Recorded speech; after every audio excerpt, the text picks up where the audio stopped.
In a bustling city park, where children's laughter mingles with autumn leaves, Thomas Mitchell sits on a weathered bench, carefully watching his daughter play while his calloused hands fidget with scraps of wood. His trained eye catches sight of a young girl, maybe 7 or 8, silently crying over a broken doll. Her movements are different, precise, particular, and he recognizes the familiar patterns of autism from his own child. That night, in his modest workshop, surrounded by wood shavings and determination, he creates something special. A doll, with soft features, smooth joints, and gentle eyes that seem to understand. What he doesn't know is that his simple act of kindness is about to change not just one life, but many. Could this humble craftsman's compassion unlock a door to something far greater than he ever imagined? Before we jump back in, tell us where you're tuning in from. And if this story touches you, make sure you're subscribed, because tomorrow I've saved something extra special for you. The scent of fresh sawdust fills the cramped workshop as Thomas Mitchell runs his weathered hand along the edge of a restored Victorian table leg. 20 years of craftsmanship have taught him that beauty often lies dormant in damaged things, waiting for someone patient enough to coax it out. The basement workshop beneath Mrs. Henderson's antique shop isn't much. Exposed pipes snake across the ceiling, and the single window wells let in more urban grime than sunlight. But it's been his sanctuary since Claire passed away 3 years ago. Above, the familiar rhythm of footsteps tells him Sarah is awake. His 10-year-old daughter moves with a precision that most wouldn't notice, each step carefully placed, following the same pattern she's maintained since she was old enough to walk. The sound brings a gentle smile to his face. So much of Sarah reminds him of Claire, the way she furrows her brow when concentrating, how she arranges her colored pencils in perfect rainbow order, the careful way she approaches the world. Thomas sets down his tools and wipes his hands on his worn canvas. Apron. The brass clock on his workbench shows 6:45 a.m., time for their morning routine. He climbs the narrow stairs leading to their small apartment, each wooden step creaking a familiar greeting. The space above the shop isn't much. A kitchenette, a shared bathroom, and 2 tiny bedrooms, but they've made it home. Sarah stands at her window, watching the morning traffic below with intense focus. She's already dressed in her favorite blue sweater, the one with the soft cotton blend that doesn't irritate her skin. Her dark hair is neatly brushed, though she'll let him fix it properly before school. "Morning, sunshine," he says softly, maintaining the gentle tone that Sarah responds to best. She doesn't turn, but her fingers flutter in acknowledgement. There. Private sign language developed over years of understanding. "The red car has passed 3 times, she reports, her voice carrying the slight monotone that strangers sometimes mistake for disinterest. Thomas knows better. His daughter notices everything, feels everything, often too intensely for words. "Must be someone looking for parking," he offers, moving to the small kitchen to prepare their breakfast. 2 bowls, each filled with exactly 12 spoonfuls of cereal. The milk poured to precisely the same level. Sarah will accept nothing less. As he works, his mind drifts to the stack of bills hidden in his workshop drawer. The rent is due next. Weak, and Mrs. Henderson, kind as she is, can only be patient for so long. The antique restoration business has been slow lately. People want new things, mass-produced and perfect. They don't understand the value of something crafted by hand, something that carries history in its joints and character in its imperfections. He's been taking side jobs, basic carpentry work that pays the bills but doesn't feed his soul, the way bringing old pieces back to life does. Sarah joins him at their small table, settling into her chair, the one that doesn't wobble, the one that faces east, because morning light helps her start the day right. She examines her cereal with the same attention she gives everything, ensuring it meets her standards. "Dad," she says after her 3rd spoonful, "your hands smell like wood again. Is that okay?" he asks, though he knows the answer. Sarah has always found comfort in the workshop smells that follow him everywhere. It's exactly right, she confirms, and continues eating, counting each spoonful silently. Thomas watches her, his heart full of the fierce, protective love that's defined his life since the doctor first said the word autism when Sarah was 2. Claire had been the one to embrace the diagnosis, to research endlessly, to help them understand that Sarah's world wasn't wrong, just beautifully different. After Claire's accident, he'd promised himself he'd continue that understanding, that patience, that celebration of Sarah's unique way of seeing things. The morning light catches the dust motes dancing above their table, and for a moment, Thomas allows himself to remember Claire's laugh, the way she'd say every challenge was just an opportunity wearing a disguise. He wonders what opportunity she'd see in their current situation, the dwindling bank account, the increasing costs of Sarah's special programs at school, the loneliness that sometimes threatens to overwhelm him late at night when the workshop falls silent. Sarah's schedule board dominates the small hallway leading to her bedroom, its laminated surface reflecting the morning light. Thomas adjusts the magnetic strips with practiced ease, though Sarah will verify each placement herself, a ritual as essential to her day as breathing. Music lesson after school, he reminds her gently, sliding the purple magnet into its Thursday slot. The violin had been Claire's idea, a way to channel Sarah's precise nature into something beautiful. Ms. Rodriguez changed her sweater last week, Sarah announces, her eyes fixed on the schedule. The texture was wrong. She runs her fingers along the smooth surface of the board, tracing the familiar pattern of their day. Will she wear the wrong sweater again? Thomas kneels beside her, matching her eye level, a habit Claire had taught him. Remember what we talked about. Sometimes things change, and that's okay. We can handle change together. The words feel worn and familiar on his tongue, like the smooth spots on his favorite chisel handle. Sarah's fingers continue their dance across the schedule. But change feels like sand in my shoes, she says, using one of their special phrases for describing difficult sensations. Thomas remembers the day they created that particular comparison during a disastrous beach trip when Sarah was 6. Now, it's part of their private language, a bridge between their ways of experiencing the world. They move through their morning checklist with choreographed precision. Teeth brushed for exactly 2 minutes. Sarah uses a timer. Hair brushed with exactly 20 strokes. Thomas counts aloud while Sarah watches in the mirror. Backpack checked and rechecked, each folder color-coded for different subjects. The routine is their anchor, keeping them steady in a world that often feels too chaotic for both of them. In the kitchen, Thomas prepares Sarah's lunch while she double-checks her homework. Everything must be separated, no foods touching, no flavors mixing. He places the cut apple slices in one container, 8 pieces exactly, the sandwich in another, crust removed, cut diagonally, and the carrot sticks in a third, 6 pieces, all the same length. The routine takes extra time, but Thomas knows these small details make the difference between a manageable day and one filled with overwhelming anxiety for his daughter. "Dad?" Sarah calls from the table, her voice carrying a note of distress. The math worksheet is different today. The numbers are in boxes instead of circles. Her hands begin their familiar fluttering, a sign of rising anxiety that Thomas has learned to read as clearly as any written word. He moves to her side, scanning the worksheet.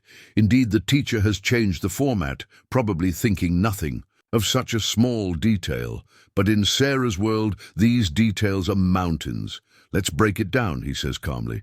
"The math is the same, just wearing a different costume. Like when we sand a table, sometimes we use rough paper, sometimes smooth, but we're always making something better." Sarah considers this, her hands slowly steadying. "Like your tools in different drawers?" she asks, finding comfort in the workshop. "Analogy." Thomas smiles, recognizing Claire's influence in their daughter's ability to build these bridges between concepts. The walk to school follows their usual route, 13 blocks exactly, passing the same landmarks that Sarah quietly counts, under her breath. They avoid the construction on Maple Street, The unexpected jackhammer noise had triggered a meltdown last week. Thomas has learned to scout their path each morning before they leave, identifying potential disruptions to their carefully structured world. Outside the school gate, Sarah pauses for their goodbye ritual. 2 squeezes of his hand, 1 step back, 3 blinks. "Today will be a good day," she recites, their daily affirmation, another piece of Claire's legacy. Thomas returns the ritual exactly, knowing that precision here means security for the next 6 hours. As he watches her walk into the building, Thomas feels the familiar mix of pride and anxiety that defines their lives. Sarah moves differently than the other children, her steps measured, her posture precise. Some parents still stare, some children still don't understand, but Thomas sees only the strength in her careful navigation of a world that wasn't built for her way of experiencing it. He checks his watch. Time to return to the workshop. Mrs. Jen's rocking chair needs finishing by Friday, and he's yet to start on the Jefferson's cabinet restoration. The morning routine has taken longer than usual, but he never rushes it. These moments with Sarah, these careful orchestrations of their shared life, are worth every precious minute. Claire would have said they're not just routines. They're love made visible, carved into the texture of their days, as surely as his tools carve beauty from wood. Rachel Chen's corner office on the 42nd floor of the Chen Tech Tower offers a commanding view of the city skyline, but her attention is fixed on the tablet in her hands. Emma's morning report from the private learning center fills the screen, detailed analytics tracking her daughter's activities, moods and responses in 15-minute increments. Modern technology meeting ancient maternal worry. "Ms. Chen?" Her assistant's voice comes through the intercom. The board is waiting. In the conference room, Rachel adjusts her silk blazer, a power move in midnight blue that cost more than some people's monthly rent. "Tell them 5 minutes." Her voice carries the quiet authority of someone who's built a tech empire from the ground up. But right now, she's not the CEO of Chen Innovations. She's just a mother trying to decode her daughter's day through clinical observations and data points. Demonstrated resistance to schedule change, the report notes.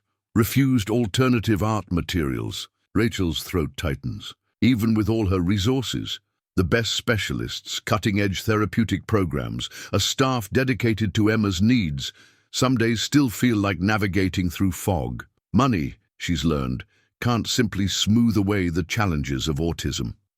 Art supplies incident nags at her as she gathers her materials for the board meeting. Emma had been using the same brand of colored pencils for months, finding comfort in their familiar weight and texture. The Learning Center, despite their excellent reputation and astronomical fees, had attempted to introduce new ones without proper preparation, a rookie mistake that had triggered 2 hours of distress for her daughter. Walking to the conference room, Rachel's heels click against marble floors that cost more than a house. The sound reminds her of Emma's sensitivity to sharp noises, how she'd insisted on carpeting every inch of their penthouse apartment. Now Rachel works barefoot at home, one of many adaptations that have become second nature. The board members rise as she enters, old money and new tech, venture capitalists and industry veterans. They see the Rachel Chen who transformed a small software startup into a billion-dollar corporation. They don't see the woman who spends hours researching sensory-friendly fabrics, who had a playground built in her private garden because public parks overwhelm her daughter. "Before we begin," Rachel says, settling into her chair, "I want to discuss the accessibility features in our new product line." She pulls up slides showing interface modifications she'd insisted on after watching Emma struggle with standard touchscreens. The board members exchange glances. They've learned that challenging Rachel Chen's pet projects is rarely wise. Her phone vibrates, another update from the Learning Center. Emma is now calm, engaged in her favorite activity, working with a set of specialized building blocks. Rachel feels the familiar ache of distance. She should be there, watching her daughter's careful hands stack and align, seeing the small smile that appears when patterns emerge. The meeting drones on, Profit margins, market projections, competitor analyses. Rachel participates with practiced ease, her mind partially occupied with evening plans. Emma's occupational therapist had suggested trying music therapy, and Rachel had immediately hired the city's top specialist. Yet something nags at her about this constant outsourcing of interaction, this delegation of connection. And the acquisition target? A board member's question pulls her back to the present. "We'll proceed as discussed," Rachel answers smoothly. But her thoughts drift to another kind of acquisition. The endless procurement of services and experts, each promising to make Emma's world more manageable. Sometimes it feels like throwing money at a wall, hoping something will stick. Later, alone in her office, Rachel studies a photo on her desk. Emma at the beach last summer, during a rare, peaceful moment. Her daughter sits in the sand, meticulously arranging shells in a perfect spiral. The joy in her face is pure, unscripted, the kind of happiness Rachel would trade her entire empire to see more often. The intercom buzzes again. "Your 3 o'clock is here?" Rachel straightens, once again the polished CEO, but her hand lingers. On the photo, fingertips touching the glass as if she could reach through and brush her daughter's hair, bridge the gap between their worlds. All her success, her influence, her wealth, and still she sometimes feels as lost as she did the day of Emma's diagnosis, standing in a doctor's office while her world shifted on its axis. "Send them in," she says, tucking away the mothers. Heart beneath the executive's armor. Another meeting, another deal, another step in building a legacy that sometimes feels hollow without the one thing she wants most, the key to her daughter's inner world. The workshop lamp casts a warm circle of light across Thomas's workbench as midnight approaches. The broken doll from the park sits before him, a mass-produced thing of hard plastic and sharp edges, the kind that fills toy store shelves but offers little comfort to sensitive hands. Beside it lies his selection of materials, smooth basswood for the body, the softest merino wool he can afford for stuffing, and scraps of Claire's old cashmere sweater he's kept all these years. "This has to be different," he murmurs, fingers tracing the grain of the wood. He remembers Sarah's early years, how standard toys would overwhelm her senses, how she'd retreat from their bright colors and unyielding surfaces. Claire had been the one to suggest he make Sarah's toys himself. "Your hands understand gentleness," she'd said. Now, years later, those same hands begin their careful work. He starts with the body, choosing the lightest pieces of basswood. The wood plane whispers across the surface, creating curls that float to the floor like pale ribbons. Each stroke is measured, deliberate. He thinks of the girl in the park, how her fingers had moved across the broken doll's face with such precise intention. The body must be smooth enough for exploring hands, light enough for small arms to hold comfortably. The joints are crucial. Thomas recalls Sarah's frustration with rigid dolls, how their fixed poses would clash with her need for order and alignment. He creates ball joints from smaller pieces of wood, testing each one's movement. They must rotate smoothly but maintain enough friction to hold any position. Like Sarah's schedule board, the doll needs to accommodate both structure and flexibility. As he works, memories surface of other creations. Sarah's first comfort toy, a simple wooden bird with wings that could fold into different positions. The set of blocks he'd made her, each face carved with different textures she could explore when overwhelmed.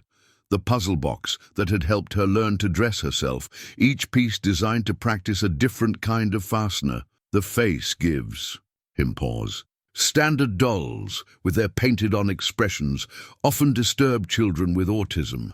Their fixed smiles can seem artificial, even threatening. Instead, Thomas carves subtle suggestions of features, gentle curves that hint at peace rather than demand emotional response. He remembers Claire's words about Sarah. "She feels everything, Tom. She just shows it differently." The head needs to be slightly weighted, he decides, remembering how pressure helps calm Sarah during difficult moments. He creates a hollow in the wooden core, carefully filling it with steel wool before sealing it. The weight will make the doll feel more grounded, present, a solid companion rather than a flimsy plaything. For the clothing, he turns to Claire's sweater. The cashmere has aged well, still impossibly soft to the touch. He chooses the parts. Without pills or wear, cutting careful patterns. The stitches must be strong but nearly invisible, no rough seams to catch sensitive fingers. As he sews, he thinks of Claire teaching him these domestic skills after Sarah's diagnosis. "We need to be ready for anything," she'd said, guiding his clumsy fingers through their first attempt at making a sensory-friendly blanket. Hours pass. The usual sounds of the city fade away, replaced by the meditative rhythm of his work. Sandpaper. Smoothing wood, needle pulling thread, scissors snipping precisely. He tests each component obsessively. The arms must move without catching, the clothes must slip on and off without resistance, the overall weight must be comforting without being heavy. Finally, near dawn, Thomas holds the finished doll in his hands. It's nothing like its mass-produced predecessor. The wood has taken on a warm glow from repeated handling, its surface satiny smooth. The joints move with butter-smooth precision, holding any position without flopping.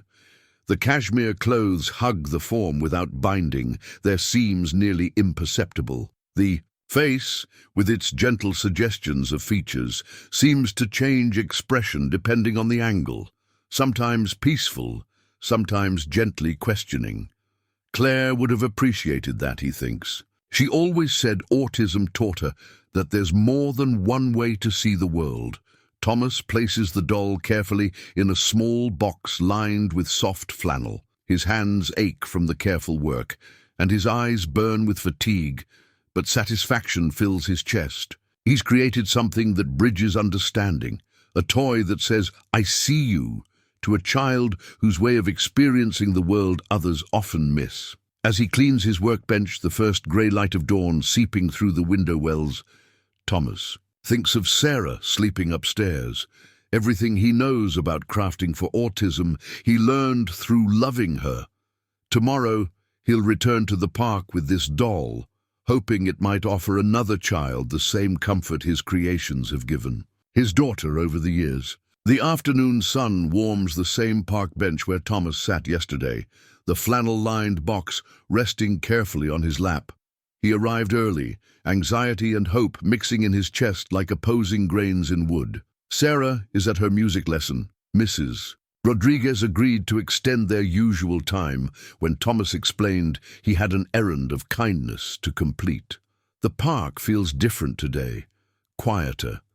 A few elderly couples walk the paths, and a mother pushes a stroller, but the after-school rush hasn't begun. Thomas watches the playground entrance, his craftsman's hands unusually still on the box containing his night's work. Movement catches his eye. The girl from yesterday, her steps precise and measured as she navigates the path. She wears a different dress today, but the same careful way of moving through the world.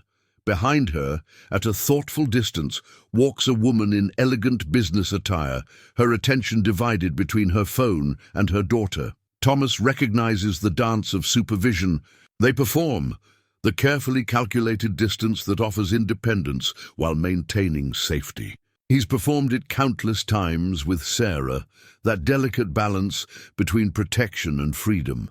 The girl settles into her usual spot beneath the oak tree, her movements suggesting she's searching for something. Thomas realizes she's looking for the broken doll from yesterday, her hands moving systematically through the fallen leaves. The scene tugs at his heart, reminding him of Sarah's distress when familiar objects go missing. He stands slowly, holding the box with both hands. The woman, the girl's mother, notices his movement, her posture shifting subtly. Thomas understands. Her protective instinct. He's felt it himself countless times. He approaches slowly, making his movements clear and predictable. "Hello," he says softly, keeping his voice gentle and even, the way he speaks to Sarah when she's processing something new. "I think I might have something that belongs to you." He kneels at a comfortable distance, respecting the girl's space. The child looks up, her movements stilling. Her eyes fix not on his face, but on his hands, particularly the wood shavings still, embedded under his nails, evidence of his night's work. From the corner of his eye, Thomas sees the mother move closer, her phone now forgotten in her hand. "Yesterday," Thomas continues, "I saw that your doll was broken. I hope you don't mind, but I made you something." He sets the box down halfway, between them, opening it with careful movements. "Only if you'd like to see it, of course." The girl's focus shifts to the box, her head tilting slightly as she processes this new development. Thomas remembers Claire's words about Sarah. Let her set the pace. Her hesitation isn't rejection, it's assessment.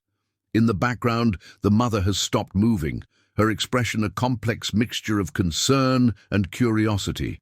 Thomas pretends not to notice her presence, keeping his attention gently focused on the child before him. "My daughter Sarah likes to know how things feel before she holds them," Thomas offers, his voice still soft. "Would you like me to show you the different textures?" He demonstrates by running his finger along the doll's smooth wooden arm. Then, over the soft cashmere dress, the girl edges closer, her movements precise and purposeful. Her fingers extend, hovering over the doll without touching, testing the air around it as Sarah often does with new things. Thomas remains perfectly still, letting her explore at her own pace. The first touch is tentative, one finger brushing the doll's wooden hand. Then another touch, more deliberate, exploring the smooth joint of the arm. Thomas watches her face, seeing the subtle shifts of expression that most would miss, but that he's learned to read through years of loving Sarah. The head is slightly weighted, he explains quietly. Sometimes that helps when things feel overwhelming. And look, he demonstrates with gentle movements, every part can move and stay exactly where you put it. The girl lifts the doll with surprising care, her fingers exploring every feature with methodical precision. Thomas notices her breathing change, becoming deeper and more regular, a sign he recognizes from Sarah's moments of finding something that truly connects. Behind them, the mother has drawn closer, close enough that Thomas can hear her sharp intake of breath as she watches her daughter engage with the doll. He doesn't turn, doesn't acknowledge her presence. This moment belongs to the child, her discovery, her pace. The clothes can come off and go back on. Thomas adds softly, "The seams are all on the outside, and there are no tags." He remembers the hours spent ensuring every detail would offer comfort rather than challenge. The girl hugs the doll to her chest, and Thomas sees it, the moment of connection, of finding something that fits her world perfectly. It's the same look Sarah had when he gave her her first custom-made toy, the recognition of being understood without words. Only now does Thomas stand, slowly and carefully, to avoid disrupting the moment. He closes the empty box, tucks it under his arm, and offers a gentle smile. "I hope she helps you tell your stories," he says, preparing to step away. He has another hour before Sarah's lesson ends, and his daughter needs the world to stay predictable. Rachel sits in her home office, the city lights twinkling beyond floor-to-ceiling windows, but her attention is fixed on the tablet before her. The private investigator's report on Thomas Mitchell fills the screen, comprehensive, detailed, yet somehow failing to capture the essence of the man she watched in the park today. Emma sleeps down the hall, the custom-made doll tucked against her chest. In the 12 hours since receiving it, her daughter hasn't let the toy out of her sight. Rachel has never seen Emma bond with an object so quickly, so completely. The doll has already been incorporated into her evening routine, its joints carefully arranged into different positions. As Emma prepares for sleep, the report paints a modest picture. Thomas Mitchell, 42, widowed father of one. Master craftsman specializing in antique restoration, former business owner, a small workshop that closed after his wife's death 3 years ago. Current residence, an apartment above Henderson's Antiques. Credit score below average. Income, Barely adequate, no criminal record, no suspicious associations, not even a parking ticket in the last decade. Background check complete on subject, reads the investigator's note. Nothing of concern found. Rachel almost laughs at the clinical assessment. Nothing of concern except the inexplicable ability to create something that speaks directly to her daughter's soul. She opens another file. Sarah Mitchell, age 10, diagnosed with autism at age 2, currently enrolled in public school with an IEP, regular occupational therapy sessions, and weekly music lessons. Rachel's throat tightens as she reads the familiar terminology: sensory processing challenges, routine-dependent, highly focused interests. A mirror of Emma's own diagnostic history, albeit without the army of specialists and private programs that Rachel's wealth provides. The next document shows Claire Mitchell's obituary. Rachel finds herself reading it twice, struck by the words, "She leaves behind her loving husband, Thomas, and daughter, Sarah, whom she taught to see the world's beauty in unexpected places." The phrase clicks something into place in Rachel's mind. The deliberate gentleness in Thomas's movements, the careful way he spoke to Emma, the thoughtful design of every aspect of the doll. Her phone buzzes. Another update from Emma's evening care team. Subject shows increased emotional regulation when interacting with new toy. Bedtime routine completed 15 minutes faster than average. Clinical, measured, like everything in their carefully managed life. Rachel moves to Emma's doorway watching her daughter sleep. The doll's wooden hand rests against Emma's cheek, its joints arranged in perfect symmetry. In sleep, Emma's face shows a peace that Rachel rarely sees during waking hours. Back in her office, she pulls up security footage from the park. Her position comes with certain privileges. She watches again as Thomas approaches Emma, his movements choreographed with careful consideration. No sudden gestures, no forced interaction, no expectation of immediate response. She's paid specialists hundreds of dollars an hour who didn't show such intuitive understanding of autism. A new file appears. In her inbox, photos of Thomas's current workshop. The space is small, cramped with tools and projects. Rachel's trained eye sees the potential there, the skill evident even in the cluttered space.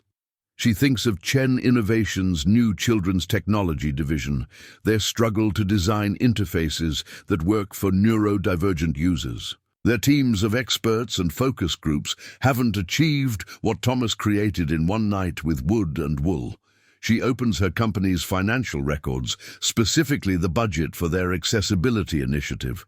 The numbers are impressive, but the results haven't matched the investment. Perhaps they've been approaching it wrong, throwing money and technology at a challenge that requires something else, something more fundamental. The night deepens around her as Rachel constructs a proposal. On paper, it looks like a business strategy, bringing artisanal expertise in-house, developing a line of adaptive toys, expanding their accessibility focus to include traditional crafts. The projected figures are conservative enough to satisfy the board, the potential market large enough to justify the investment. But as she works, Rachel acknowledges the truth to herself. This isn't really about business strategy or market expansion. It's about the peace on Emma's sleeping face, the gentle understanding in Thomas's movements, the possibility of finding someone who sees her daughter's world as clearly as she's always wished she could. She closes the files, her decision made. Tomorrow, she'll approach Thomas Mitchell with an offer.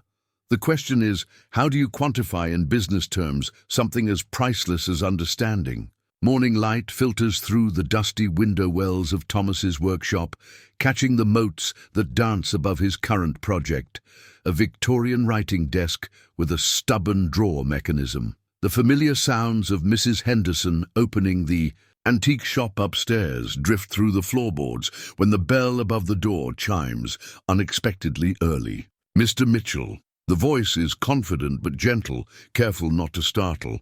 Thomas looks up to find a woman in a tailored suit standing at his workshop entrance, her presence somehow both commanding and tentative. He recognizes her immediately. from the park, though her business attire is a far cry from yesterday's casual wear. "I'm Rachel Chen," she continues, holding out a business card that catches the workshop light. "I believe you met my daughter Emma yesterday." Her eyes scan the workshop, taking in the organized chaos of his space, tools arranged with precise care amid the creative disorder of ongoing projects. Thomas wipes his hands on his apron, suddenly aware of the contrast between her elegance and his sawdust-covered workspace. "She's a remarkable girl," he offers, thinking of Emma's careful exploration of the doll. "I hope the gift was appropriate. Sometimes I act on instinct when—" "The doll," Rachel interrupts, her professional demeanor softening slightly, "is the first toy she's ever slept with. She arranged it exactly 7 times before bed, and this morning she added it to her morning routine chart." She pulls out her phone, showing him a photo of Emma, carefully positioning the doll while getting ready for school. Thomas recognizes the methodology in Emma's movements, so similar to Sarah's own morning rituals. "The joints are designed to hold any position," he explains. "Sometimes having that control, that predictability, helps make sense of an unpredictable world," Rachel finishes. Their eyes meet in a moment of shared understanding. She gestures to a relatively clear workbench. "May we sit? I have a proposition that might interest you." Thomas clears space on the old wooden stools, apologizing for the humble seating. Rachel waves off his concern, settling onto the stool with unexpected ease. She opens her leather portfolio, but her attention remains on the partially restored desk nearby. "You understand something that my entire R&D department hasn't grasped," she begins. "We've spent millions developing adaptive toys and tools for children with autism, focus groups, specialists, cutting-edge technology, and none of them have achieved what you created in one night with wood and wool." Thomas feels a flutter of anxiety, similar to what Sarah experiences with unexpected changes. "I just tried to make something that might help, the way I learned to help Sarah." "Exactly." Rachel leans forward, her business persona melting into something more personal. "You learned through love and necessity. That understanding. It can't be manufactured or programmed. But maybe it can be shared." She pulls out a folder, opening it to reveal photographs of a large, well-lit workspace. Chen Innovations is launching a new division focused on adaptive toys and tools. "We have the technology, the resources, the distribution networks. What we need is heart, understanding, the kind that comes from lived experience." Thomas's hands fidget with a piece of sandpaper. A habit Sarah knows means he's processing something complex. "Are you offering me a job?" "I'm offering you an opportunity," Rachel corrects gently. "Your own workspace, complete creative freedom, a team to handle production once you perfect each design. The chance to help not just one child, but thousands." She pauses, watching him absorb this. "And of course, comprehensive benefits, including additional support for Sarah's educational needs." The mention of Sarah makes Thomas's heart skip. He thinks of the stack of bills in his drawer, the growing cost of her music lessons, the specialized programs they can barely afford. It sounds overwhelming, he admits honestly. Rachel's expression softens further. "Change is difficult, especially for our children. But sometimes it's worth the temporary disruption." She pulls out another photo, Emma at breakfast, the doll positioned carefully beside her plate. "You've already changed one child's world for the better. Imagine how many more you could help." Thomas looks around his cramped workshop, thinking of Claire. She always said his greatest gift was seeing the potential in damaged things, bringing beauty back to what others might discard. Could I see the workspace first, and maybe meet some of the team?" "Of course." Rachel stands, brushing sawdust from her suit with surprising nonchalance. "We can do this at whatever pace feels comfortable. I understand the importance of transition planning." She smiles, a genuine expression that reaches her eyes. "After all, I have some experience with carefully managed changes." Thomas nods, recognizing in her the same careful consideration he gives to Sarah's needs. When Sarah tries something new, he says slowly, we always have a backup plan, a way back to familiar ground if it becomes too much. Then that's exactly how we'll approach this, Rachel agrees. She reaches into her portfolio one last time, producing a simple contract. Take your time, review it with anyone you trust. My direct number is there if you have questions. She moves toward the stairs, then pauses. And Thomas, thank you, not just for the job consideration, but for seeing Emma, really seeing her. After she leaves, Thomas sits in his workshop's familiar quiet, Claire's words echoing in his memory. Sometimes the best opportunities come disguised as challenges. He pulls out his phone to text Sarah's music teacher. Perhaps tomorrow's lesson could include a conversation about handling new experiences. The new workshop keys feel heavy in Thomas's hand as he stands before the modern glass building. Sarah clutches his other hand, her fingers tapping out a nervous rhythm against his palm, their private Morse code for "this is different." It's Saturday. Rachel suggested they visit first on a quiet day, giving Sarah time to process the new environment without the bustle of a working week. Remember what we practiced? Thomas asks softly. Sarah nods, her free hand touching the social storybook they'd made together, tucked safely in her backpack. Each page contains photos Rachel had sent. The building's entrance, the elevator, the workshop space. They've reviewed it 27 times in the past week. Sarah kept count. The security guard, briefed in advance, greets them with exactly the words Rachel had prescribed. Good morning, Mr. Mitchell and Miss Sarah. Your workspace is on level 3. No unexpected questions, no deviation from the script. Thomas feels a surge of gratitude for Rachel's attention to detail. The elevator rides smoothly to the 3rd floor, its movements so precise that Sarah doesn't even tighten her grip. The doors open to reveal Rachel waiting with Emma, both dressed casually for the weekend. Emma holds Thomas's doll, its arms arranged in a welcoming gesture that makes him smile. Welcome to your workshop, Rachel says warmly, but she's watching the girls. Emma has positioned herself exactly 6 feet from the elevator, close enough for interaction, far enough for comfort. Sarah's fingers slow their tapping as she recognizes the thoughtful spacing.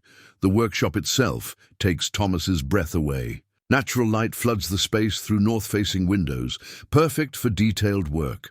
Traditional woodworking tools share space with modern equipment he's only read about. A separate area holds fabric and soft materials, all meticulously organized by texture and weight. We followed your old workshop's layout, Rachel explains, but with some improvements. Every tool has its designated place, labeled and coded. She gestures to the color-coding system that mirrors the one Thomas uses at home for Sarah's belongings. Sarah's grip loosens slightly as she spots a familiar element. A pegboard, identical to the one from their old workshop, his tools arranged in exactly the same pattern. Rachel catches his questioning look. Mrs. Henderson was very helpful in photographing your original setup. Emma approaches Sarah with measured steps, the doll held out like a bridge between them. I arranged her joints 17 different ways, she says, her voice carrying the slight monotone Thomas recognizes from Sarah. Do you want to see? Sarah looks to Thomas for reassurance. At his gentle nod, she releases his hand and moves toward Emma. The girls settle in a corner where Rachel has placed soft cushions and fidget toys, another thoughtful touch. The production team won't start for another month, Rachel says quietly, leading Thomas to his main workbench. That gives you time to settle in, establish routines. She hands him a tablet. This will let you document your designs, but you can still work with your hands as much as you prefer. Thomas runs his fingers along the workbench's edge. Solid. Maple. Perfectly smoothed. This is overwhelming, he admits, watching Sarah and Emma begin to arrange the doll's limbs together, counting positions in synchronized whispers. Good overwhelming or bad overwhelming? Rachel asks, and he hears in her voice the same careful assessment he uses with Sarah. Different overwhelming, he answers honestly. Like when Sarah tries a new food. We don't know if it's good or bad until we've given it time. He opens his tool roll, the familiar weight of his chisels grounding him. But Claire always said that growth happens at the edges of our comfort zones. Rachel smiles, watching their daughters now sitting shoulder to shoulder, their movements falling into an unconscious rhythm. Emma showed me her morning routine chart yesterday. She'd added a new category, check doll positions with Sarah, Saturdays 10 a.m. Thomas feels something warm bloom in his chest. Sarah asked for a new section in her schedule book too. Workshop time with Emma. He places his favorite chisel in its designated spot on the pegboard. Maybe this transition won't be so hard on them. Or on us. Rachel's question carries a hint of vulnerability beneath her usual confidence. Before Thomas can respond, Sarah calls out, "Dad! Emma knows about joint angles. She understands about making things line up exactly right." The excitement in her voice, so rare with new people, makes both parents turn. The girls have arranged the doll in a complex pose, its limbs creating precise geometric shapes. Emma is explaining something about degrees and symmetry, while Sarah nods enthusiastically, their shared language of patterns bridging the gap between unfamiliarity and connection. Thomas begins unpacking his tools, each one finding its place. In this new space, through the windows, sunlight catches the dust motes dancing above the workbench, reminding him of mornings in his old workshop. But now the light falls on two girls, finding common ground in careful measurements and exact angles. Their parents watching with cautious hope as new possibilities unfold. A shared lunch wasn't part of the original transition plan, but when Emma and Sarah spent their third Saturday morning perfectly arranging tools on Thomas's workbench, Rachel found herself suggesting it. Now she stands in her penthouse kitchen, watching Thomas carefully unpack the lunchboxes he's brought, each compartment measured and organized with familiar precision. Sarah prefers her food separated, he explains, though Rachel recognizes the same consideration she uses in preparing Emma's meals. And everything cut into equal-sized pieces, they say together, sharing a knowing smile. The girls sit at the kitchen island, their heads bent over a sketch of a new toy design. Sarah's precise mechanical drawings complement Emma's detailed notes about textures and weights. They've developed their own workflow over the past few weeks, communicating through diagrams and carefully spaced collaboration. The spring mechanism needs to move exactly 3 centimeters. Sarah explains, her pencil making careful marks. Emma nods, adding a note about the required tension. They've inherited their parents' perfectionism, channeled through their unique perspectives. Thomas begins arranging the lunch components with practiced care.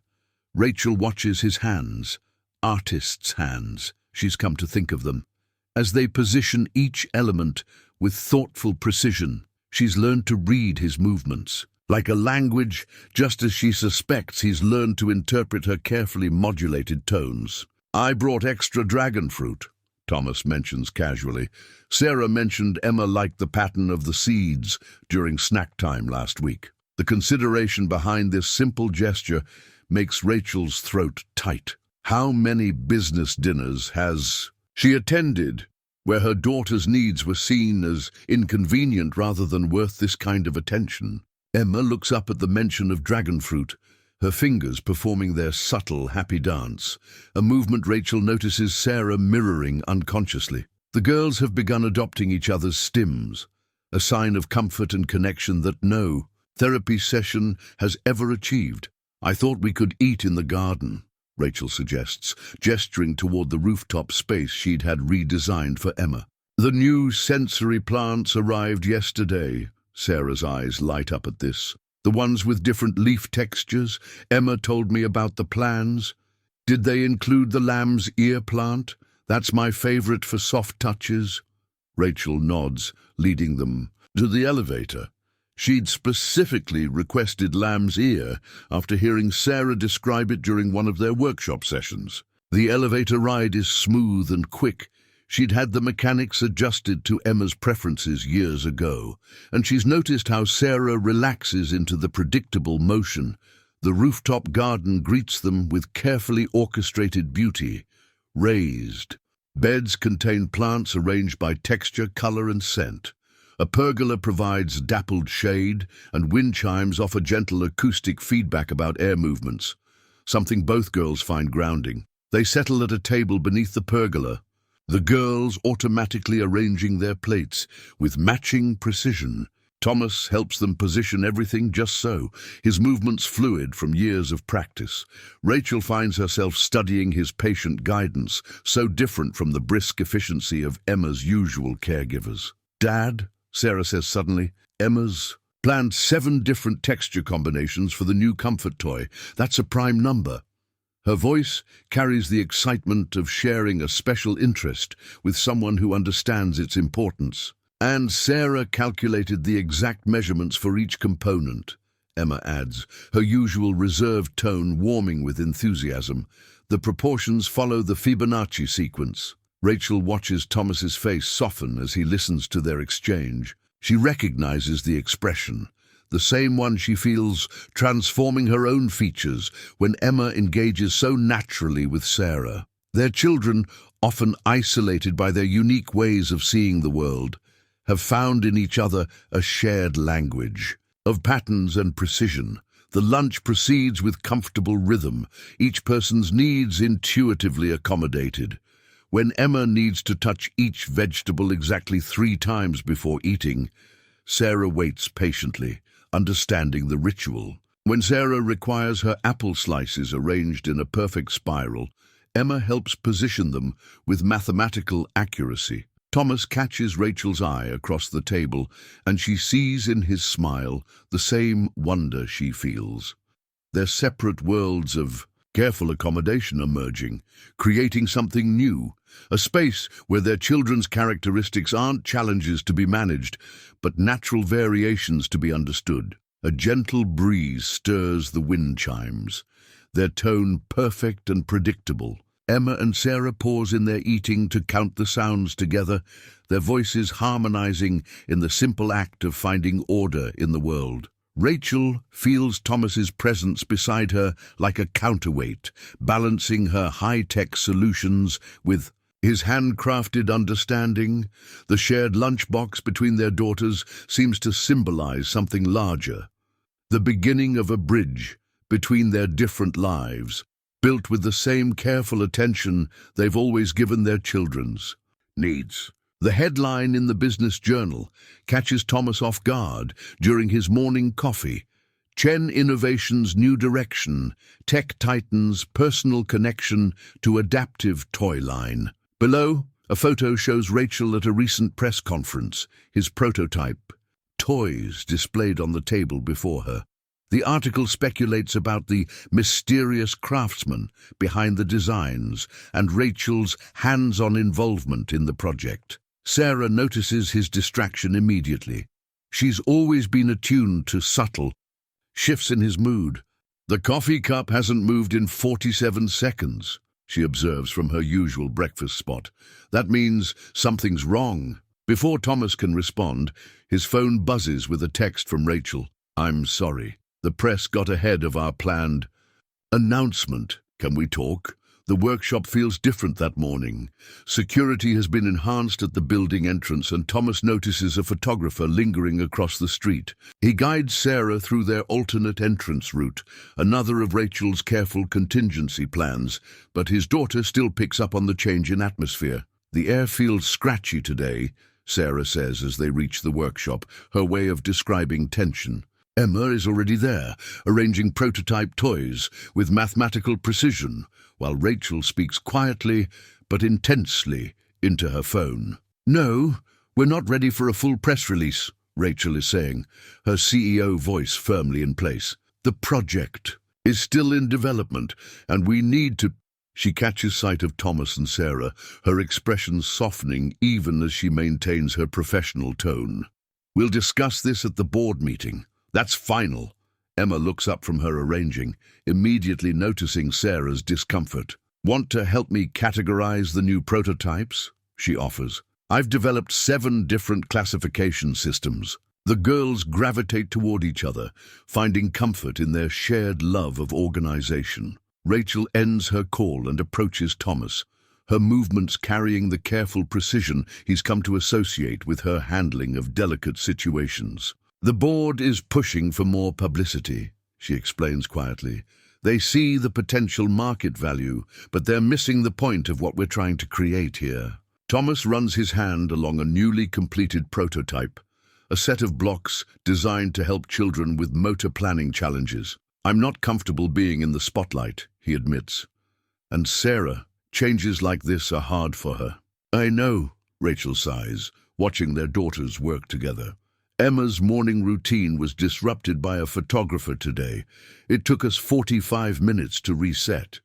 Her hand moves unconsciously toward her daughter, an instinctive gesture of protection. The workshop door opens, admitting a group of board members led by Harrison Wells, the company's marketing director. Their polished appearances and brisk energy feel jarring in the carefully calibrated calm of the workspace. Rachel, we need to discuss the marketing strategy, Harrison announces, his voice too loud for the space. Both Emma and Sarah flinch at the sudden intrusion. These designs are revolutionary. We're thinking a full media campaign, personal interest stories, really lean into the human angle. Harrison, Rachel interrupts, her tone carrying a warning edge. We had this discussion, no major publicity until we're ready. But Harrison is already moving through the workshop, picking up prototypes with careless hands. Look at these craftsmanship details. The market for special needs toys is expanding, and with your personal connection to autism, please don't touch that. Thomas interjects quietly but firmly as Harrison reaches for a particularly delicate prototype. The alignment hasn't set yet. From the corner of his eye, he sees Sarah's hands begin their anxious fluttering, a sign that her carefully structured environment is feeling threatened. Oh, of course, sorry, Harrison says dismissively. But Rachel, think about it. Your story, a single mother of an autistic child, partnering with, he glances at Thomas, taking in his workshop apron and sawdust-covered hands, a local craftsman. It's perfect for human interest pieces. Rachel's posture changes subtly, a shift Thomas recognizes as her CEO armor sliding into place. Harrison, this isn't a publicity stunt. We're creating something meaningful here, something that requires privacy, and privacy doesn't build market share. Harrison interrupts. The board needs to see returns on this investment. Your personal project has already consumed significant resources. The words hit Thomas like a physical blow. Personal project, investment returns, the careful world they've been building reduced to business metrics and marketing opportunities. He watches Emma and Sarah retreat to their quiet corner, hands pressed against their ears as the workshop fills with unwelcome energy. Rachel must sense his withdrawal. Thomas, she begins, but he's already moving toward the girls, his instinct to protect Sarah overriding everything else. Maybe we should continue this discussion in the conference room, Rachel says to Harrison, her voice tight with controlled frustration. But the damage is done. The sanctuary of their workshop has been breached, and Thomas can feel the carefully constructed bridge between their worlds beginning to tremble. Thomas stands in his workshop after hours, the evening light casting long shadows across his workbench. The board meeting's voices still echo in his head. He hadn't meant to overhear their discussion through the conference room's partially open door, but Sarah had needed to retrieve her forgotten notebook, and timing had placed him in the wrong place at the wrong moment. Rachel, you need to be objective about this, Harrison's voice had carried clearly. The craftsman angle is charming, but we need someone more polished for the public rollout. Someone who can speak to shareholders, handle media interviews. He's just not corporate material. Now Thomas's fingers trace the edges of the resignation letter he spent the past hour composing. The workshop feels different in the emptiness, all the possibility of the space somehow muted. His tools are still arranged exactly as he likes. Them, but they no longer feel like an extension of his hands. The prototype he'd been working on sits unfinished. A puzzle box designed to help children practice emotional regulation through sequential problem solving. Emma had helped with the concept, describing how feelings sometimes felt locked inside her. Sarah had added the idea for texture-based clues, each solution providing a different sensory reward. His phone buzzes with another text from Rachel. "Where are you? The girls are asking about tomorrow's workshop session." He can't bring himself to respond. How can he explain that he's protecting not just his dignity, but the purity of what they've created here? The sound of the workshop door opening breaks his reverie.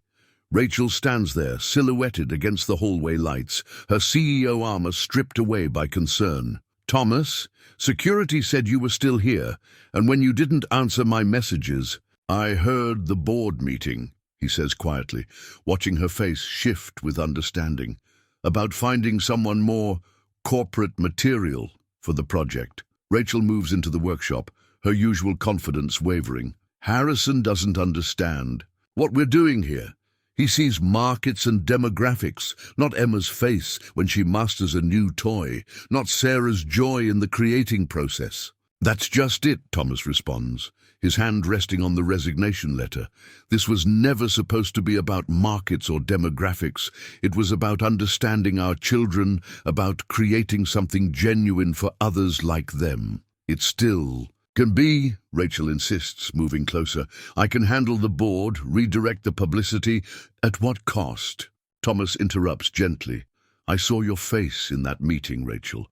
You were trying to balance everything, your company's interests, the board's demands, our connection." The last word carries the weight of everything unspoken between them. "The girls," Rachel begins, her voice catching. "They've made so much progress together. Emma's meltdowns have decreased by 60% since she started working with Sarah on the designs." Thomas feels the truth of this like a physical ache. "Sarah added a new color to her acceptance spectrum yesterday," he offers. "She said Emma helped her understand that change doesn't always mean wrong." The irony of this hits them both, standing in the dimming workshop light. Rachel moves to the prototype puzzle box, her fingers finding the first texture-based clue automatically. "We can find a way," she says, but her voice carries the uncertainty of someone used to solving problems with resources and influence, facing something money can't fix. "Sometimes," Thomas says, thinking of Claire's wisdom, "protecting something valuable means knowing when to step back." He places the resignation letter on his workbench. "I'll help transition the current projects, document everything so the new team can continue the work. But I need to do this on my terms, not as a marketing strategy or a corporate success story." Rachel picks up the letter, her hands uncharacteristically uncertain. "And us?" The question holds more than professional concern. "I don't know," Thomas answers honestly. "Sarah's teaching me that some patterns need to be broken before they can be rebuilt better. Maybe this is one of those times." The workshop feels heavy with possibility and loss. Through the windows, the city lights begin to twinkle on, reminding Thomas of Emma's description of how her thoughts light up one by one during problem-solving. Somewhere in those lights, two girls who found understanding in each other's differences are probably wondering about tomorrow's workshop session. "I'll tell them," Rachel offers, though her voice suggests she hasn't figured out how. Maybe we can find a way to maintain their connection, even if..." She doesn't finish the sentence, but Thomas understands. "Even if their own connection, so carefully built through shared understanding and quiet moments, has to be sacrificed to protect what matters most, their children's well-being and the integrity of what they've created together." Emma's meltdown lasts for 2 hours and 17 minutes.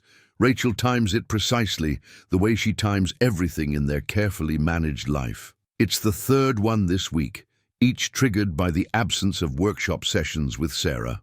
The doll that Thomas made sits untouched in the corner of Emma's room, its joints locked in the last position Sarah had helped arrange. In her home office, Rachel stares at the handwritten note she's been trying to compose for days. Corporate. Communication she can handle. Emails, reports, press releases flow easily from her fingers. But this needs to be different, personal, real, the kind of communication she's watched Thomas and Sarah share through their subtle gestures and quiet understanding. "Mom?" Emma's voice carries from the doorway, still rough from crying. "The pattern is wrong now. Everything is wrong." She stands with her tablet clutched to her chest, where she's been obsessively reviewing the workshop design sketches she and Sarah created together. Rachel recognizes the deeper meaning in her daughter's words. The pattern isn't just wrong in their daily schedule, it's wrong in their lives. The careful rhythm they'd found with Thomas and Sarah has been disrupted, leaving jagged edges where smooth transitions used to be. Across town, Thomas sits in his old workshop beneath Mrs. Henderson's store, attempting to lose himself in the familiar comfort of woodworking. But Sarah stands at her window upstairs, counting passing cars with none of her usual enthusiasm. "Red car number 12, she announces flatly. Emma would have calculated the probability of repeated colors by now. The unfinished puzzle box from his last day at Chen Innovations sits on his workbench, brought home more out of habit than intention. Sarah walks down to the workshop during her designated break time, her movements lacking their usual precision. She runs her fingers along the box's texture-based clues, the ones Emma helped design. "Dad," she says, her voice carrying the slight tremor that signals emotional overload, "when you taught me about wood grain, you said some patterns look broken, but they're actually just changing direction." She traces a particularly complex whirl in the puzzle box's surface. "Is that what's happening now?" Thomas sets down his chisel, recognizing his daughter's attempt to process change through familiar metaphors. "Sometimes," he begins, then stops, remembering how Rachel would take time to find exactly the right words for Emma. "Sometimes, grown-ups make decisions to protect something important, but those decisions can create new patterns we didn't expect." Her penthouse office, Rachel finally begins to write. "Thomas, Emma told me today that patterns can't be wrong, only incomplete." She learned that from Sarah. Our daughters understand something that we, with all our adult complexity, nearly missed. Sometimes what looks like an ending is really a space waiting for a new connection. The board met yesterday. I reminded them that Chen Innovations was built on understanding needs others overlooked. But somewhere along the way, I overlooked the most important need, the need for authenticity in what we're creating. You were right to protect that authenticity. I see that now. Would you and Sarah consider helping us find a new pattern, one that preserves what matters while making space for change? She signs her name, then adds a postscript. Emma says the puzzle box is stuck on step 3. Sarah's the only one who knows the texture sequence for the next phase. Back in his workshop, Thomas receives an unexpected delivery, a small package, from Chen Innovations' shipping department. Inside, he finds a prototype that Emma and Sarah had been working on before everything changed. Attached is a note in Emma's precise handwriting. The measurements are exact, but the pattern feels incomplete. Sarah knows why. Sarah examines the prototype with careful fingers. Emma aligned everything to the Fibonacci sequence, she observes, but she left space for additional elements. She always leaves space for growth. That's what makes her calculations special. Thomas watches his daughter analyze the design, seeing in her methodical examination the same dedication he's always brought to his craft. "Should we help them complete the pattern?" he asks softly. Sarah's hands still on the prototype. "Emma taught me that incomplete doesn't mean incorrect," she says, echoing Rachel's note without knowing it. "And you taught me that sometimes we need to sand away old finishes to reveal the beauty underneath." That evening, 2 notes cross paths in the city, one traveling up to a penthouse with a rooftop garden, the other making its way to a small apartment above an antique shop. Both carry the same essential message. Sometimes, understanding requires stepping back far enough to see the whole pattern, even if that pattern is still evolving. The drawing appears on Rachel's desk early Monday morning, a detailed technical sketch showing the prototype puzzle box, but with modifications. Emma recognizes Sarah's precise mechanical drafting style, but the notes in the margins are clearly her own daughter's handwriting. At the bottom, in carefully aligned letters, meeting in the garden, Saturday, 10 a.m.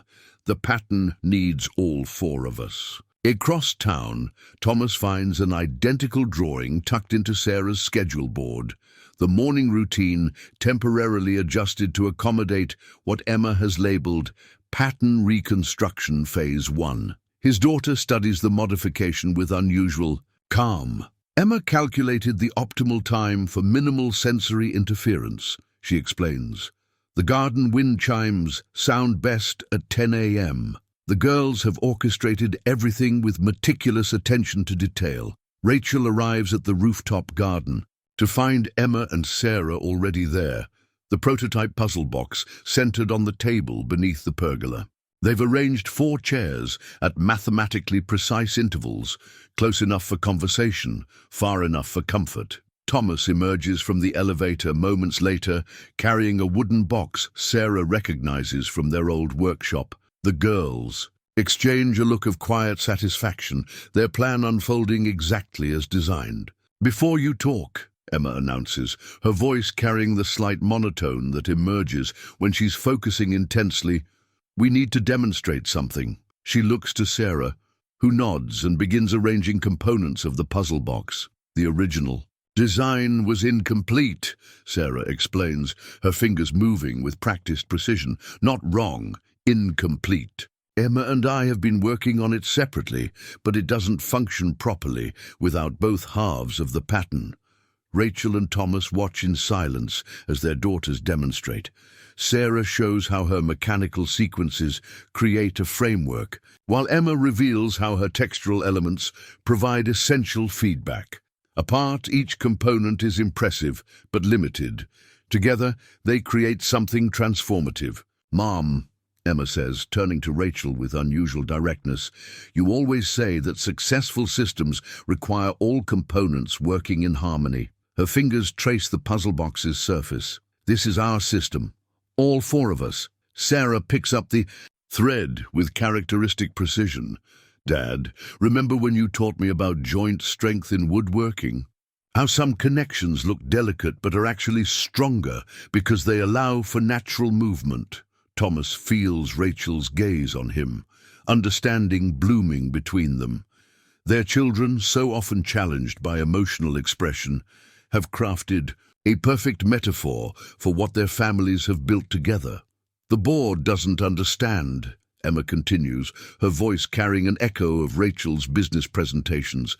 "They see the final product, but not the process, not the pattern. And the pattern is the most important part," Sarah adds, her hands making the familiar fluttering movement that Thomas recognizes as emotional emphasis. "Emma helps me understand new patterns. I help her refine existing ones. It's a balanced system." Rachel moves closer to the table, her corporate armor softened by understanding. "And what about your fathers and me? What's our role in this pattern?" The girls share another look, a silent communication they've developed over months of collaboration. "You provide the structure," Emma explains, "like the framework of a well-designed system, and the protection to explore safely," Sarah adds. "Like Dad's workshop rules about tool handling, not restrictions, but guidelines for creative freedom." Thomas finds himself studying the puzzle box, seeing in its hybrid design all the elements they've brought together, his craftsmanship, Rachel's innovation, and their children's unique perspectives. "So this isn't just about the toys we're creating," he says slowly. "The toys are part of the pattern," Emma confirms, "but patterns need all their elements to be complete." She demonstrates by attempting to open the puzzle box using only half the sequence. "See? It doesn't work without every component." Rachel watches their daughters work in synchronized focus, remembering all the specialists who said Emma might never form meaningful peer relationships. Beside her, Thomas observes, Sarah's confident interactions, so different from her usual hesitancy with others. "We've been approaching this wrong," Rachel says softly, "trying to fit our pattern into existing corporate structures instead of letting it define its own form, like trying to force straight grain where the wood naturally curves." Thomas agrees. The craftsman's metaphor bridging their different vocabularies. The wind chimes sound in perfect sequence. Emma had calculated this moment precisely. Sarah reaches into the wooden box Thomas brought, withdrawing a set of mechanical drawings. "We have ideas," she announces, "about how to make the pattern work for everyone." Their daughters, who see the world through the lens of patterns and precision, have drafted not just toy designs, but a blueprint for connection. As Rachel and Thomas lean in to study the drawings, they find themselves shoulder to shoulder, their own pattern realigning under their children's careful guidance. The new workshop space takes shape gradually, like a piece of wood, revealing its natural grain under careful handling. It's not in the Chen Innovations building anymore, but in a renovated warehouse space that Rachel helped secure.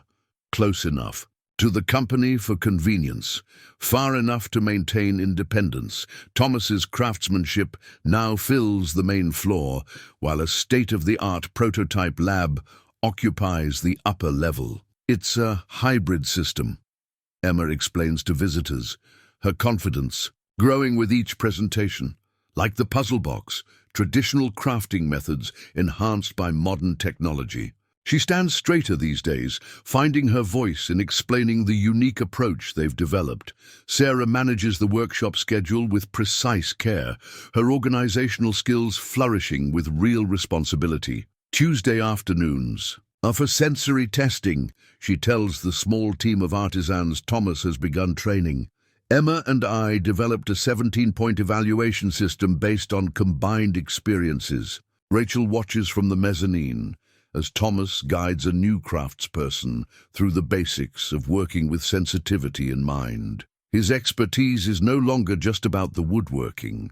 It's about understanding the deeper purpose behind each creation. The board has finally recognized that this understanding, more than any marketing strategy, is what makes their products unique. The original prototype submissions increased by 43%. Emma reports during their weekly family dinner, her tablet covered in carefully annotated graphs. These dinners have become a regular pattern, alternating between Rachel's penthouse and Thomas's newly renovated apartment above the workshop. And product testing feedback shows a 91% positive response rate. Sarah adds, her voice carrying the quiet pride Thomas recognizes from his own achievements. The girls have become an inseparable team. Their different approaches to problem-solving, creating solutions neither could develop alone. Rachel finds herself leaving the office earlier these days, drawn to the workshop where real innovation happens. She's learned to read wood grain alongside profit margins, to see value in handcrafted precision as much as market analytics. The corporate world is learning too. Their therapeutic toy line has become a case study in authentic product development. It's not just about the toys anymore, Thomas observes one evening as they watch their daughters conduct a detailed analysis of texture variations. It's about creating space for different ways of seeing the world. The workshop has become more than a production facility. It's a learning center where other parents bring their children, where teachers come to understand different learning styles, where corporate executives learn that success can't always be measured in conventional metrics. Sarah's music teacher now holds sessions in a specially designed corner of the workshop, where the acoustics are perfect and the environment familiar. Emma sits in sometimes, translating the patterns of music into mathematical sequences that help her understand rhythm and tone. "Remember when we thought we had to choose between authenticity and success?" Rachel asks Thomas during a quiet moment. They're reviewing designs together, their different perspectives merging into something stronger than either could achieve alone. The changes extend beyond the workshop. Rachel's board meetings now include regular presentations from their experts, Emma and Sarah sharing their experiences and insights with a confidence that grows with each session. The corporate world is learning to listen to different voices, to value understanding over image. Thomas's crafting classes have expanded to include parents and caregivers learning to create custom solutions for their children's specific needs. Every piece tells a story, he teaches them, words that now carry even more meaning than when Claire first shared them with him. The family photo on Rachel's desk shows all four of them in the workshop, surrounded by their creations. It's not a posed corporate shot, but a candid moment captured during a prototype testing session. Emma is explaining a mathematical concept to Sarah, their hands moving in synchronized excitement. Rachel and Thomas stand together in the background, their posture relaxed and natural, no longer separated by artificial boundaries of class or corporate expectations. "We created our own pattern," Emma observes one day, arranging tools with mathematical precision, like a new kind of sacred geometry. Sarah nods, understanding perfectly. Dad says the strongest structures are the ones that grow naturally from need, rather than being forced into predetermined shapes. Rachel overhears this exchange and catches Thomas's eye across the workshop. They share a smile, recognizing in their daughter's wisdom the truth they'd almost missed, that sometimes the most profound growth comes not from changing who you are, but from finding the courage to be it more completely. The wooden ring box takes Thomas 3 weeks to create, working late after Sarah goes to bed. It's a miniature version of their puzzle box design, incorporating all the elements that brought their families together. Each surface tells part of their story through carefully carved textures: the workshop's wood grain, the garden's wind chime patterns, the children's mathematical sequences. Sarah discovers it first, her careful eyes catching the subtle changes in his work routine. "You're using the special rosewood," she observes one morning, "the one that makes the exact same sound as the wind chimes in Rachel's garden." Her fingers trace the air in the pattern of Emma's favorite mathematical sequence. "Would that be okay?" Thomas asks softly, "if we made our pattern permanent?" Sarah considers this with characteristic thoroughness. "Emma calculated that we already spend 78% of our functional hours together as a family unit. A permanent merger would simply reflect existing data. The proposal plan develops with input from both girls, who approach it with the same precision they bring to their prototype designs. Emma creates a detailed timeline, accounting for optimal sensory conditions and minimal environmental variables. Sarah drafts mechanical drawings for the ring box's final positioning, ensuring perfect symmetry. "The garden wind chimes sound best at sunset," Emma reports during their planning session, "and the lighting angles create optimal visual conditions." At approximately 7:43 p.m., she's arranged this data in a color-coded spreadsheet that makes perfect sense to Sarah. The box should be positioned exactly 27 centimeters from the center point of the main garden table, Sarah adds, her calculations complementing Emma's atmospheric analysis. That maintains the golden ratio with the surrounding plant arrangements. Rachel notices the subtle shifts in routine, the quiet conspiracies between their daughters, but she says nothing. She's learned to trust the patterns that emerge naturally between them. During their weekly family dinners, she catches Thomas watching her with a new kind of intentness, his craftsman's hands occasionally touching the pocket where the ring box waits.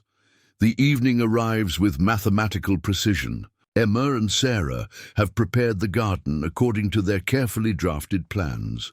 The wind chimes play their gentle sequence, and the setting sun catches the carefully positioned crystals Emma installed, creating patterns of light that dance. Across the garden, Thomas finds Rachel at her usual spot beneath the pergola, where she often ends her day watching their daughters work on their latest projects. The ring box sits perfectly aligned on the table, its carved surfaces catching the evening light.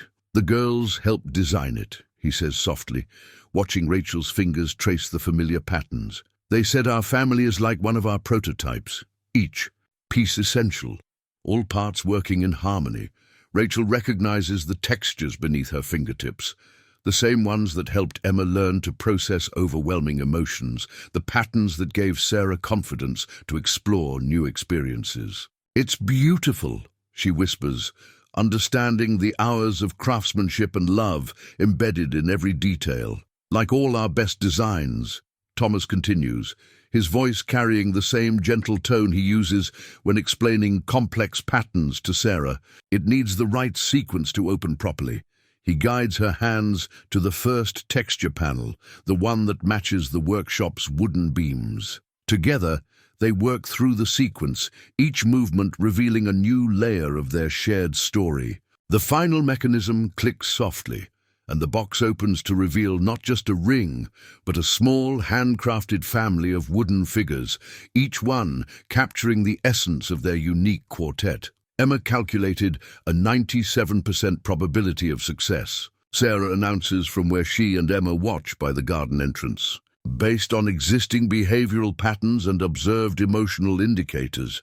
And I drafted 3 different contingency plans," Emma adds seriously, "but my calculations suggest they won't be necessary." Rachel looks at the wooden figures, the way they fit together so perfectly, each one enhanced by the other's presence. "The pattern would be incomplete without all the pieces," she says, understanding flowing between them like the evening light through Emma's crystals. Thomas takes her hand, his craftsman's fingers gentle against her skin. "Claire used to say, that love isn't about changing who you are, but finding the people who make you more completely yourself." He looks at their daughters, then back to Rachel. "We've built something rare here, a place where everyone can be exactly who they are." The ring, when Rachel removes it from beneath the wooden figures, carries the same thoughtful design as everything else Thomas creates. Smooth and comfortable, with subtle texture patterns that match both their children's favorite mathematical sequences. "Yes," Rachel says before Thomas can even ask the question. "Our pattern wouldn't be complete without this piece too." The process of combining 2 households becomes another carefully orchestrated pattern, led by Emma and Sarah's meticulous planning. They approach the task like their most complex prototype yet, creating detailed flowcharts for the integration of their separate lives into one cohesive whole. The new house needs to be exactly halfway between the workshop and Chen Innovations, Emma announces, presenting a map marked with precise measurements and optimal travel routes. She's calculated everything from traffic patterns to sunrise angles, ensuring their new home will accommodate everyone's needs. Sarah approaches the interior design with the same attention to detail she brings to their prototype testing. "Each room needs transition spaces," she explains, showing her father the drawings she's created, areas where the textures and colors shift gradually, like the way you sand wood to blend different grains. The house they choose is a Victorian, brownstone with good bones and plenty of character, something that needs restoration, just like the antiques in Thomas's workshop. Rachel sees the poetry in this, watching Thomas run his hands along old woodwork that will soon sing again under his careful touch. "We can create sensory rooms here," Sarah says, mapping out the 3rd floor with Emma. "One for processing overwhelming days, one for creative focus, and one for collaborative work." The girls have developed their own understanding of space and function, teaching their parents new ways to think about home. Thomas transforms the basement into a home workshop, but with important differences from his previous spaces. The girls designed specialized stations, he explains to Rachel, showing her the areas dedicated to their daughter's particular interests. Emma can work on her mathematical modeling, while Sarah develops mechanical components. The kitchen becomes a study in accessible design, with Rachel and Thomas working together to combine practical function with sensory consideration. The cabinet handles are wrapped in leather, Thomas points out, the same texture as the workshop tools that help Emma focus. Every detail serves both beauty and purpose. Paint swatches cover one wall of their temporary planning space, arranged not by color but by emotional resonance. "This blue feels like quiet music," Sarah explains, while Emma nods in understanding. And this green has the same pattern as Dad's woodshop in the morning. Their parents learn to see colors through their daughter's eyes, choosing shades that create harmony rather than discord. The moving day schedule runs to 12 pages, with contingency plans for every possible variable. We've allocated 27 minutes for emotional processing during each transition phase, Emma explains, showing Rachel her calculations, and included familiar object placement at regular intervals to maintain stability. Sarah orchestrates the arrangement of Thomas's tools in the new workshop with mathematical precision. The measuring implements need to be grouped by function, but also by texture, she insists. Emma and I developed a dual classification system that optimizes both efficiency and sensory comfort. Rachel watches Thomas carefully unpack Claire's old photographs, finding places where they sit comfortably alongside pictures from Emma's childhood. Different pieces of our story, he says softly, all part of the same pattern now. The girls help arrange the frames, creating a visual timeline that honors all parts of their journey. The house gradually comes together, not like a showroom, but like a living thing, each space reflecting the unique needs and contributions of its inhabitants. Emma's calculations ensure perfect light angles for Sarah's sensory comfort. Sarah's mechanical understanding helps create adaptive spaces that support Emma's processing needs. They install wind chimes in the garden, carefully tuned to match the ones from Rachel's penthouse. The sound wavelengths align perfectly, Emma demonstrates, while Sarah nods appreciatively. It creates continuity between our old pattern and the new one. Thomas crafts custom furniture for each room, incorporating elements from both families' histories. The dining table features inlaid patterns matching Emma's favorite sequences, while the chairs have subtle texture variations that help Sarah regulate during meals. Form and function in harmony, he explains, like our family. Rachel oversees the integration of technology, but with a new understanding of balance. The house is smart but not cold, automated but not impersonal. We're creating a space that adapts to us, she observes, rather than asking us to adapt to it. The girls claim the sunroom as their special project space, filling it with drafting tables and experimental materials. It's where we can work on new patterns, Sarah explains, like how to help other families find their own ways of fitting together. As moving day approaches, Emma presents one final calculation. The probability of successful integration is 98.7%, she announces during family dinner. Higher than any of our previous projects. Sarah adds her own observation. That's because we're not trying to fix anything. We're just finding the right way for all our pieces to fit. Rachel and Thomas exchange glances over their daughters' heads, recognizing once again how much wisdom lives in their children's unique perspectives. Their new home isn't just a space. It's a physical manifestation of their commitment to celebrating rather than changing who they are. 1 year later, Thomas stands in the park where it all began, watching a young parent struggle with their autistic child's meltdown. Without hesitation, he approaches, pulling from his pocket one of the comfort toys that now form the core of their therapeutic toy line. The design is a collaboration. Emma's mathematical precision, Sarah's mechanical insight, his craftsmanship, and Rachel's innovative materials all working in harmony. Sometimes, he says softly to the overwhelmed parent, it's not about changing the pattern. It's about understanding it. He demonstrates how the toy's surfaces change texture under gentle pressure, creating a focusing point for overwhelming emotions. The child's hands find the familiar sequences, their breathing gradually steadying. Back at their workshop-turned-learning center, Rachel leads a group of corporate executives through a very different kind of sensitivity training.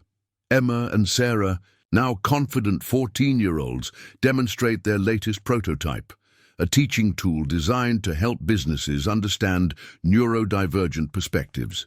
Successful integration isn't about forcing change, Emma explains. Her presentation skills, having grown alongside her confidence. It's about creating space for different patterns to exist together. Sarah operates the prototype, showing how rigid corporate structures can adapt without losing stability. Their therapeutic toy line has evolved into something larger, a movement for understanding difference as variety rather than deviation. The workshop hosts regular sessions where parents learn to craft custom solutions for their children's unique needs. Thomas teaches them to read the grain of wood. Rachel shows them how to incorporate adaptive technology. But the most powerful lessons come from watching Emma and Sarah work together. Their different approaches, creating something greater than either could achieve alone. "Mom," Emma says one evening, showing Rachel her latest calculations, "we've helped 342 families find their own patterns this year."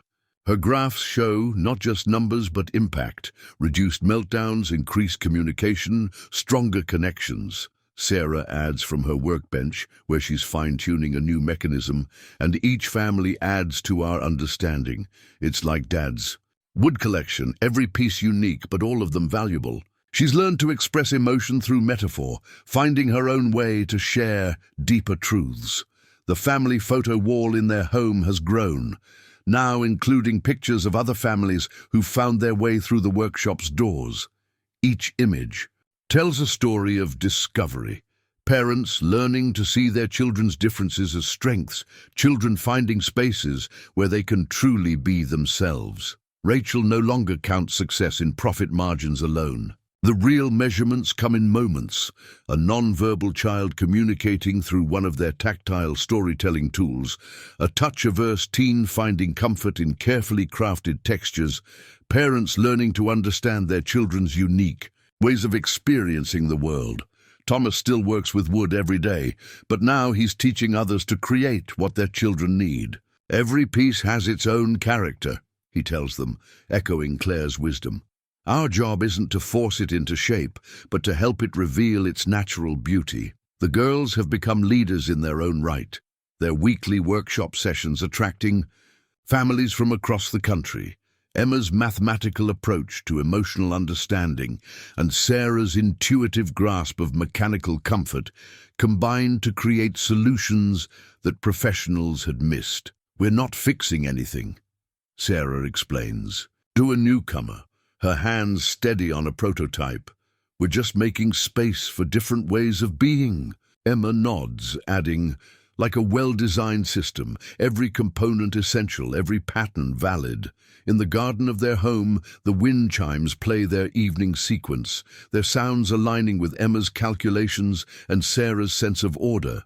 Rachel and Thomas sit together, watching their daughters guide another family toward understanding. "Remember when we thought we had to choose between success and authenticity?"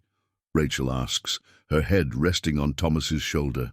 He smiles, thinking of that first wooden doll and all that grew from that simple act of understanding.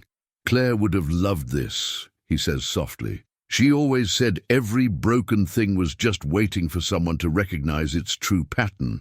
He watches Sarah demonstrate a new prototype, her movements confident and purposeful. She would have seen this pattern forming even then. Emma joins them, presenting her latest analysis with quiet pride. "Our success rate is holding at 98%, she reports. But the most statistically significant variable isn't in the toys or the techniques. She pauses, finding the precise words. It's in helping people understand that different isn't wrong. It's just a different kind of right. Sarah looks up from her workbench, adding, "Like how the strongest things Dad builds are the ones that work with the wood's natural grain." Her hands move in the familiar flutter that means she's sharing something important. "We're not changing patterns anymore, we're just helping them shine."